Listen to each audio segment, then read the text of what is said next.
Entire AP state గవర్నమెంట్లో ఏమవుతుందంటే private schools మేనేజ్మెంట్కి బాలల హక్కుల కమిషన్ చైర్మన్ అండ్ మెంబర్స్ని మేము ఆల్రెడీ ఎడ్యుకేషన్ కమిషనర్కి కూడా మేము ఇన్స్ట్రక్షన్స్ డైరెక్షన్స్ అనేటువంటిది ఇవ్వడం జరిగిందండి.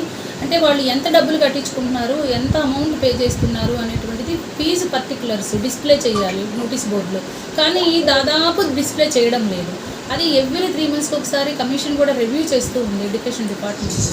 ఎక్కడైతే నోటీసెస్ బోర్డులో లేవో ఫీ స్ట్రక్చర్ అనేటువంటిది, గ్రౌండ్ ఉండాలి, ఫైర్ ఎక్విప్మెంట్ ఉండాలి, అలానే వాళ్ళకి లీజ్ తీసుకుంటున్నారు, కొన్ని బస్సులు ఉన్నాయి అంటే ట్రాన్స్పోర్టేషన్, అవి కూడా బ్రేకు అట్లనే ఫిట్ కండిషన్ ఉండాలి. డ్రైవర్స్ కూడా 60 అబవ్ అయినటువంటి వాళ్ళని ఎంఈ యాక్ట్ ప్రకారం తీసుకోకూడదు డ్రైవర్గా. అట్లాంటివి కూడా ఉన్నటువంటి సందర్భాలు ఉంటున్నాయి.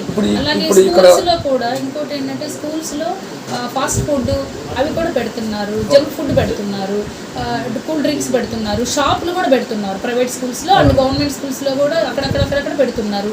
ఇవన్నీ కూడా బాలల హక్కులకి విఘాతం కలిగిస్తున్నాయి. బాలల హక్కులు అనేటువంటిది వైలేషన్ జరుగుతున్న నేపథ్యంలో రేపు 10th క్లాస్ 17th నుంచి 30th వరకు ఎగ్జామ్స్ జరుగుతున్న నేపథ్యంలో పిల్లల్ని ఇంకా బ్యాలెన్స్ ఉంది, మీకు ఇంకా డ్యూ ఉంది, కట్టలేదు మీ పేరెంట్స్ అని చెప్పి 10th క్లాస్ పిల్లల్ని లేచి నిలబెడుతున్నారు. అది బాపట్ల జిల్లా నుంచి మాకు కంప్లైంట్ వచ్చింది కమిషన్కి. సో ఈ కంప్లైంట్ వచ్చిన నేపథ్యంలో ఈరోజు Bhashyam school and Sri Chaitanya school, ఈ 2 స్కూల్స్ని కూడా వస్తూ విజిట్ చేయడం జరిగింది. వాళ్ళకి హాల్ టికెట్స్ కూడా ఇష్యూ చేయించాము.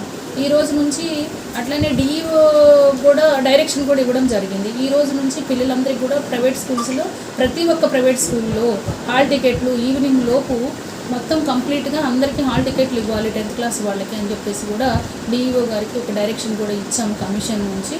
సో ఈరోజు అవన్నీ కూడా డ్యూస్తో సంబంధం లేదు. ఏదైనా మీకు డ్యూస్ ఉంది అంటే పీటీఎంకి మీటింగ్ కాల్ఫర్ చేసి, పీటీఎం అంటే పేరెంట్స్ టీచర్ మీటింగ్ పెట్టుకొని మీకు డ్యూస్ ఏమన్నా ఉంటే మీరు ఫీజులు ఏమన్నా మాట్లాడుకోవాల్సిన విషయం ఉంటే అక్కడ సెటిల్ చేసుకోమని కూడా మేము డైరెక్షన్స్ అనేటువంటిది కూడా జరిగింది.